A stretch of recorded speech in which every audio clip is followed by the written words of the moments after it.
thousands of beekeepers out there that have had their hives destroyed, and they never had any varroa in it.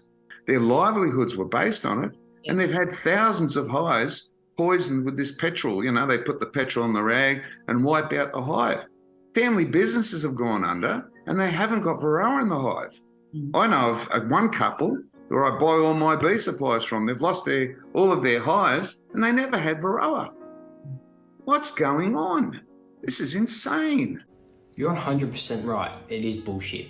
They are trying to destroy our food chain right now. They're poisoning the state forest. They're going to kill all the bees around the area, the natives included, because they get affected by the fipronil bait stations.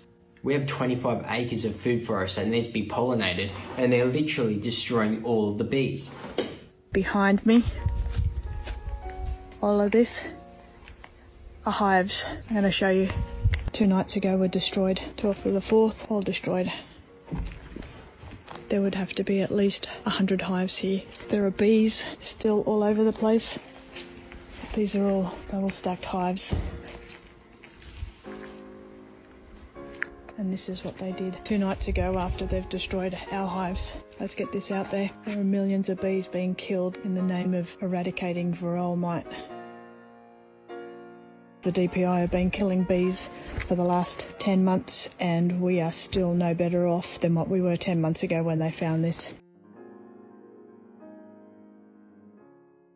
On July 8th, 2022, the New South Wales government announced their mass slaughter of all the bees comprising 1,693 beehives. But the government kept declaring more and more premises to be infested, up to 137 premises in March of 2023. Based on the rate they were killing bees in July of 2022, this new amount of infested premises would translate to 6,809 destroyed hives and 510 million murdered bees. And the government is just getting started. This is the map of infested premises provided by the New South Wales government. Around each case, they have a 10-kilometer extermination zone where all bees are murdered. And this includes the wild bees. They're putting out these traps, sweet water laced with a toxic insecticide called fipronil, designed to be taken back to the hive to kill the queen and the entire colony, the hive, with her. And outside these red circles where they're killing every bee they can find with the help of high-tech poison laced into bait. Outside of the red circles are the purple circles, which are the, quote, surveillance zones.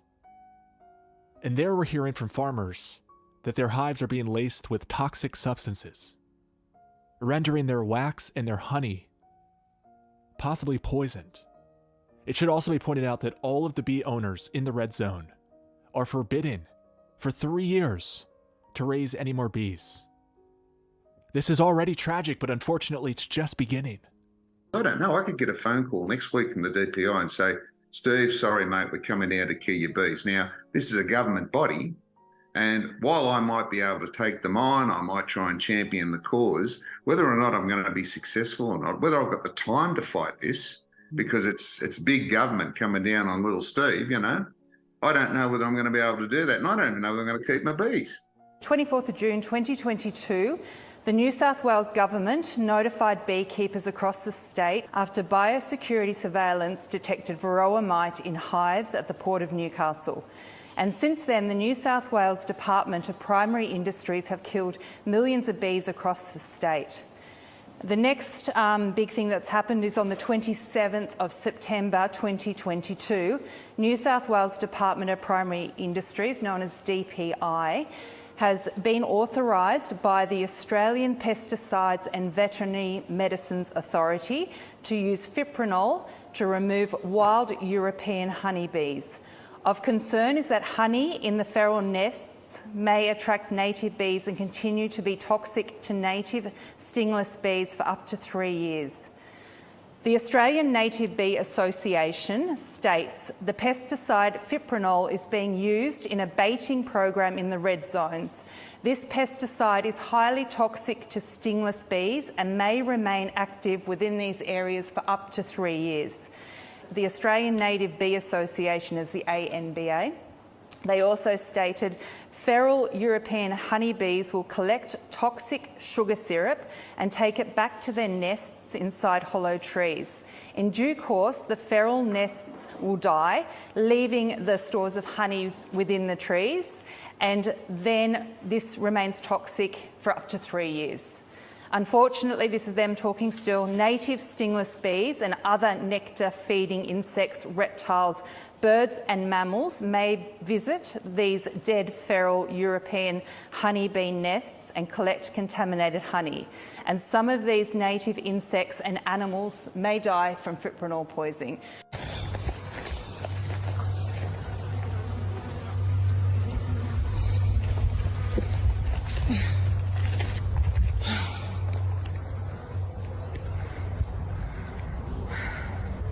It is really effective in killing bees.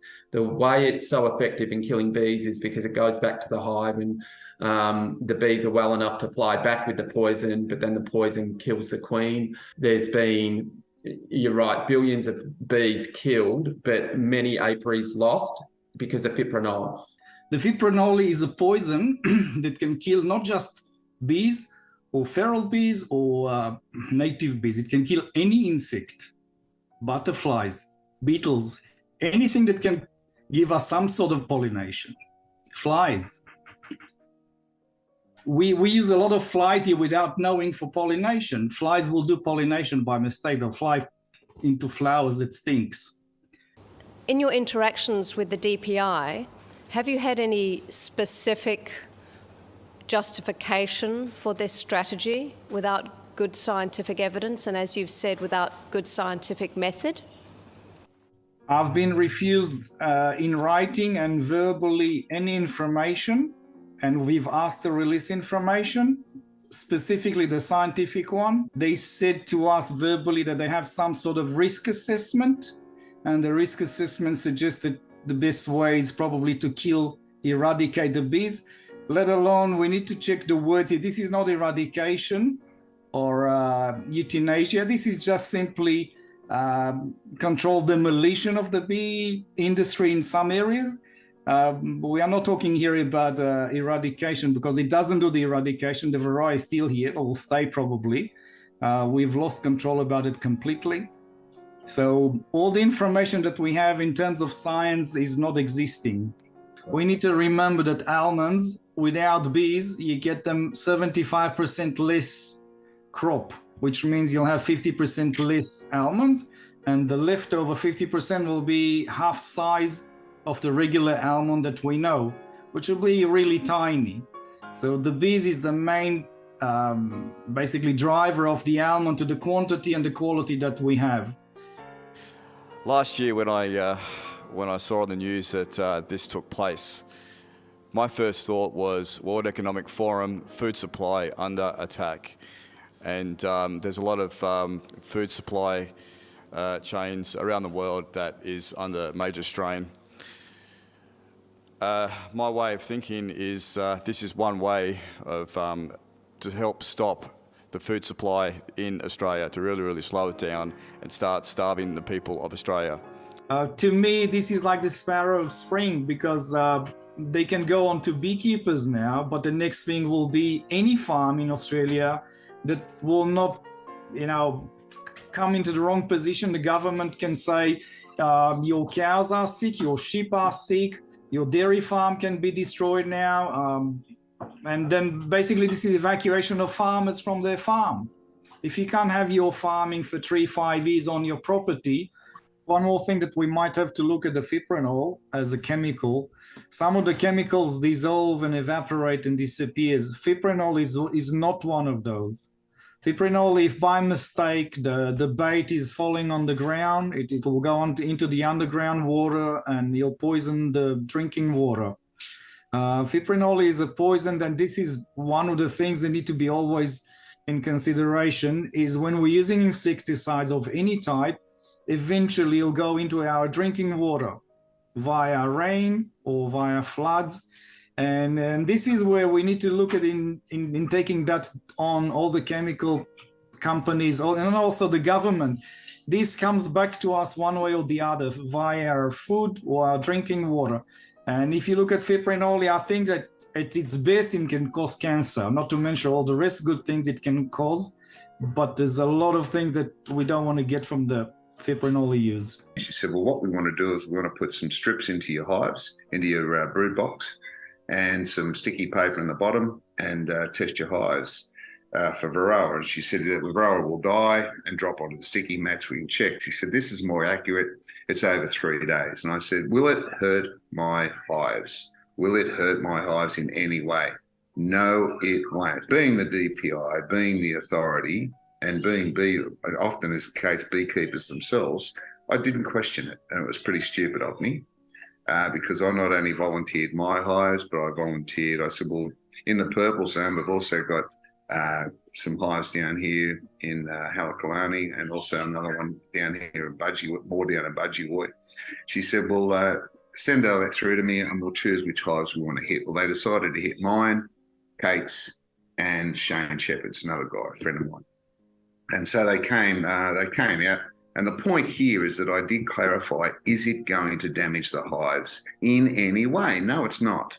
The president of my local club, I rang him just to let him know that this had been done, that I was helping out the DPI. And he said, you are aware you can't sell your wax, you know. He said, or at least you can't sell it as an edible. I said, no. I said, there's no damage to the hives at all. And he said, well, no, you can't sell your wax, Steve. So I checked it with the DPI, and apparently you can't eat the wax, which makes me think if you're going to sell it as wax for candles, you can't burn it either. And I thought, well, what about the honey? And I was told by, again, cutting a long story short, after I then looked up on the internet and checked out what this product was, and I engaged Kate's help, and she got in and started making phone calls, etc. as well. We identified this as a very serious poison. And I mean, let's face it, logic prevailing, if it's in the wax, it's more than likely in the honey as well. I'm not going to sell honey and wax that could be poisoned. I said, how come it's in the wax but not in the honey? And she said to me, the wax is oil-based, but the honey is water-based, so it doesn't stay in the honey, it only goes in the wax. And I thought, no, that's not right either. I spoke to a friend of mine who's in the DPI, and candidly, he said, no, that's completely wrong. He said, I can't imagine who told you that. He said they're all composed from bee enzymes, etc. He said if it's in the wax, it's probably in the honey as well. 30 minutes, the DPI showing up, and they're going to pour 250 millilitres of petrol in each one of our hives, or 17 of them. We're going to lose them all. We tested them for varroa mite, they don't have any. They didn't test it, they're just coming here to destroy them. They don't care. We need people to know what they're doing. They're killing innocent bees. This is just wrong. Proven that we have no varroa mite in our hives. They don't even test it. In fact, they're here to just destroy it. They come here, they've got their petrol, they're pouring it into our hives. Do you guys want to get involved with the euthanizing, or just want to stay out of it? I'll stay out of it. Okay, that's all right then. Yep. There we go. There's your conspiracy theories for you.